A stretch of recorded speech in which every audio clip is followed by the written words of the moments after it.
کہ روزانہ کی بنیاد پہ جو ہم یہ سیگمنٹ کرتے ہیں اس کا مقصد صرف یہ ہے کہ ترغیب پیدا کی جائے کہ آپ اپنے گھروں میں اپنے بچوں کے ساتھ بیٹھ کر اپنی فیملی ممبران کے ساتھ بیٹھ کر روزانہ درود پاک پڑھیں. اب آقا دو جہاں علیہ الصلوۃ والسلام نے ارشاد فرما رکھا ہے کہ اللہ رب العزت نے فرشتوں کی ایک جماعت کی ڈیوٹی لگا رکھی ہے جو اہل دنیا پر مختلف علاقوں پہ گھومتی ہے, اور وہ جہاں پہ ذکر کی کوئی محفل سج جاتی ہے, جہاں پہ کوئی ذکر ہوتا ہے, اس محفل کو اپنے پروں سے ڈھانپ لیتی ہے. تو اگر ہم اپنے گھروں میں روزانہ آقا دو جہاں علیہ الصلوۃ والسلام کے درود پاک کی محفل سجائیں گے, چاہے 5 منٹ ہی سجائیں, تو وہ جب فرشتے وہاں پہ آئیں گے اور پھر بارگاہ رب العزت میں واپس جائیں گے تو وہ رپورٹ دیں گے کہ فلاں گھر میں آج آقا دو جہاں علیہ الصلوۃ والسلام پر درود پڑھا جا رہا تھا. اور جمعہ کی فضیلت کے حوالے سے آخری بات فضیلت کی کر کے پھر ہم درود پاک کی طرف آتے ہیں, وہ یہ کہ جمعہ کا دن ایک ایسا دن ہے کہ اس دن اگر آپ آقا دو جہاں علیہ الصلوۃ والسلام پر کثرت سے درود پڑھیں گے تو کتنی محبت کی بات ہے. میں سمجھتا ہوں اس سے بڑا اعزاز ہی کوئی نہیں, اس سے بڑا اعزاز ہی کوئی نہیں جو یہاں پہ اب حضور نے بیان فرمایا ہے. متفق علیہ حدیث ہے, حضور علیہ الصلوۃ والسلام نے ارشاد فرمایا کہ شب جمعہ اور جمعہ کے دن میرا جو امتی مجھ پہ درود پاک پڑھے گا, میں یہ بھی جانتا ہوں اس کا نام کیا ہے, میں یہ بھی جانتا ہوں اس کے باپ کا نام کیا ہے, میں یہ بھی جانتا ہوں اس کے دادے کا نام کیا ہے. واہ, اس سطح تک حضور علیہ الصلوۃ والسلام ہمارے درود پاک کو سماعت فرماتے ہیں. جمعے کے دن کثرت سے درود پاک پڑھنے کی تلقین کی گئی ہے. آج جس درود پاک کا ہم ذکر کریں گے اسے درود لکھی کہتے ہیں. درود لکھی, لکھی اسے درود لکھی اس لیے کہتے ہیں کہ ایک دفعہ اگر پڑھا جائے تو 1,00,000 درود پاک پڑھنے کا ثواب ہے. اب یہ درود لکھی کو, درود لکھی کا یہ ٹائٹل کیسے ملا اور یہ درود پاک کیسے ہم تک پہنچا؟ تاریخ میں آتا ہے کہ ہمارے ایک بادشاہ گزرے, اچھے بادشاہ بھی گزرتے ہیں, تو ایک بادشاہ گزرے جن کا نام ہے محمود غزنوی. وہ روزانہ 1,00,000 دفعہ آقا دو جہاں علیہ الصلوۃ والسلام کی ذات مبارک پر درود پاک پڑھا کرتے تھے. اس سے امور مملکت سر انجام دینے میں وقت کم رہ جاتا تھا, تو ان کا معمول تھا اور انہوں نے یہ معمول چھوڑا نہیں. ایک رات آقا دو جہاں علیہ الصلوۃ والسلام نے ان پہ کرم فرمایا اور انہیں اپنی زیارت سے مشرف فرمایا. اور جب زیارت سے مشرف فرمایا تو حضور علیہ الصلوۃ والسلام نے درود لکھی انہیں تلقین کیا کہ اے محمود غزنوی, چونکہ آپ نے امور مملکت سر انجام دینے ہیں اور امت کی ایک بھاری ذمہ داری آپ کے کندھوں پہ ہے, تو آپ روزانہ صبح اور شام کو اس درود پاک کو ایک دفعہ پڑھ لیں تو آپ کو 1,00,000 درود پاک پڑھنے کا ثواب ہے. اس لیے اسے درود لکھی کہتے ہیں. اس درود پاک پڑھنے والے کو زیارت مصطفیٰ, محبت مصطفیٰ اور اس کے رزق میں اضافہ ہوتا ہے. تو میں آج کا جو تحفہ آپ کو دے رہا ہوں وہ درود لکھی ہے. اور اس سے اختتام کی طرف چلتے ہوئے میں گزارش کروں گا, جیسے ہمارا ایک سیگمنٹ ہے, اگر آپ کی اجازت ہو تو مل کے ساری ہمارے جو ناظرین ہیں اور جو یہاں پہ جتنے لوگ بیٹھے ہیں وہ مل کے درود پاک جو ہے نا وہ بارگاہ رسالت مآب میں پیش. عمران بھائی ذرا مل کر جو درود پاک. اللہم صلی علی سیدنا و مولانا محمد. اللہم صلی علی سیدنا و مولانا محمد و علی آلہ و صحبہ و بارک وسلم. اللہم صلی علی سیدنا و مولانا محمد. اللہم صلی علی سیدنا و مولانا محمد. اچھا, ہم بات کر رہے تھے بی بی سیدہ پاک کے یوم وصال کے حوالے سے, ان کی حیات طیبہ کے حوالے سے بھی ہم نے ذکر کیا.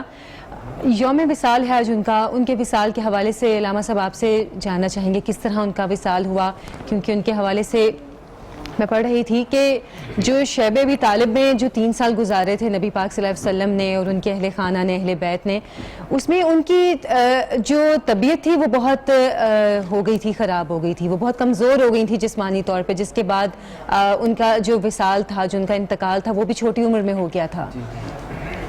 بسم اللہ الرحمن الرحیم. آپ سرکار کے وصال پاک کے حوالے سے آقا کریم صلی اللہ علیہ وسلم نے پہلے خبر دی. حضرت ام المؤمنین سیدہ عائشہ صدیقہ رضی اللہ تعالیٰ عنہا آپ روایت کرتی ہیں کہ جب اللہ کے محبوب علیہ السلام کا وقت وصال ظاہر ہوا تو آپ سرکار نے اماں جی کو اپنے قریب بلایا تو کان میں کچھ بات کہی تو آپ رونے لگیں.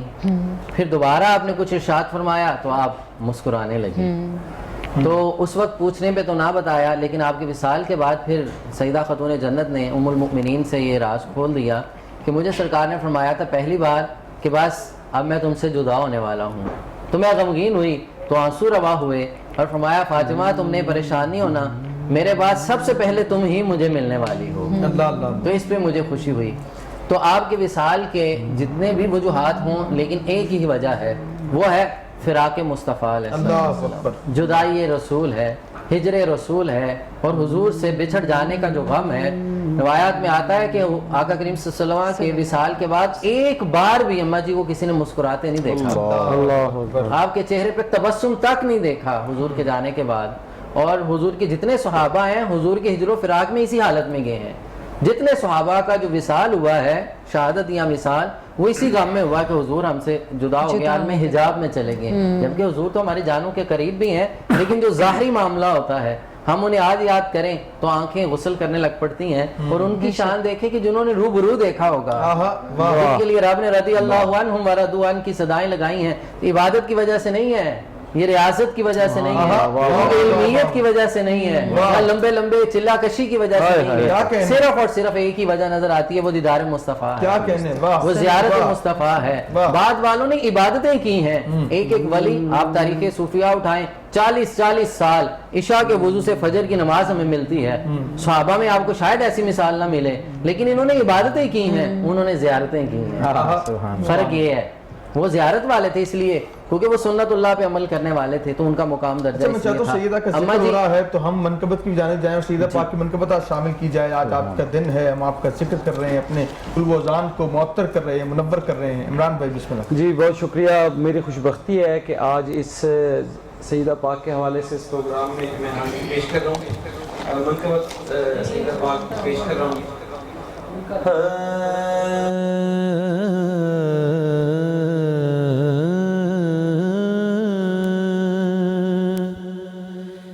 بنت خیر الورا سیدہ فاطمہ, بنت خیر الورا سیدہ فاطمہ, بنت خیر الورا سیدہ فاطمہ, زوجائے مرتضی سیدہ فاطمہ, زوجائے مرتضی سیدہ فاطمہ.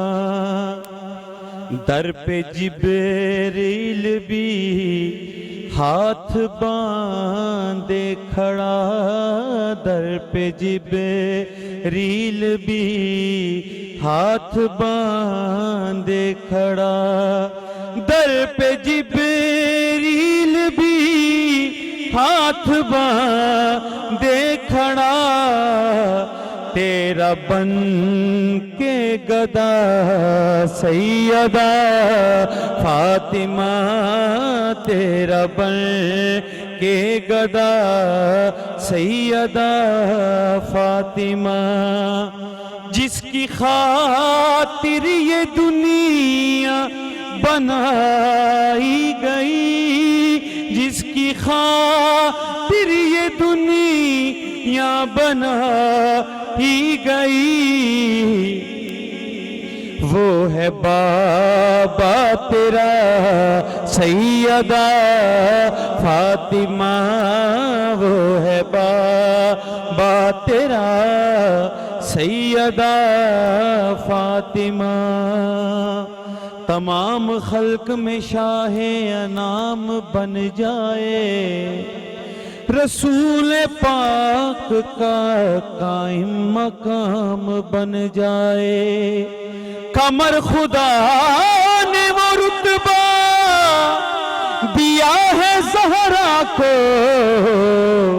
کہ جس کو گود میں ڈالے امام بن جائے، کہ جس کو گود میں ڈالے امام بن جائے۔ انہی کے ذکر کو ذکر رسول کہتے ہیں، انہی کے در کو ہی باب قبول کہتے ہیں۔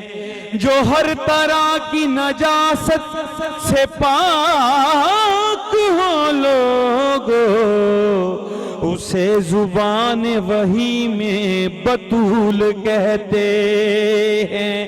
کہ جس کی خاطر یہ دنیا سجائی گئی، جس کی خاطر یہ دنیا سجائی گئی، وہ ہے بابا تیرا سیدہ فاطمہ۔ علامہ صاحب جو بات بیان کر رہے تھے کہ تعظیم سیدہ کیسی تھی، کہ تیری تعظیم کو ہو کھڑے مصطفیٰ، تیری تعظیم کو ہو کھڑے مصطفیٰ، واہ رتبہ تیرا سیدہ فاطمہ۔ اور ہم جو آج اس محفل کو سجا کے بیٹھے ہیں سیدہ کے لیے، تو ہماری دعا ہے کہ ایک طاہر پہ ہو اب نگاہ کرم، ہم سب پہ بھی ہو ایک نگاہ کرم، ہم سب پہ بھی ہو ایک نگاہ کرم۔ اور نگاہ کرم کیسی ہو؟ ہم سب پہ بھی ہو ایک نگاہ کرم، صدقہ حسنین کا سیدہ۔ اور طیبی صاحب مجھے ایک شعر یاد آ گیا، ہمارا عقیدہ ہے کہ پوچھیں گے جو محشر میں، پوچھیں گے جو محشر میں بخشش کا وسیلہ، پوچھیں گے جو محشر میں بخشش کا وسیلہ، تو کہہ دوں گا میرے سر پہ ہے زہرا کا قبیلہ، بس صدقہ سیدہ سیدہ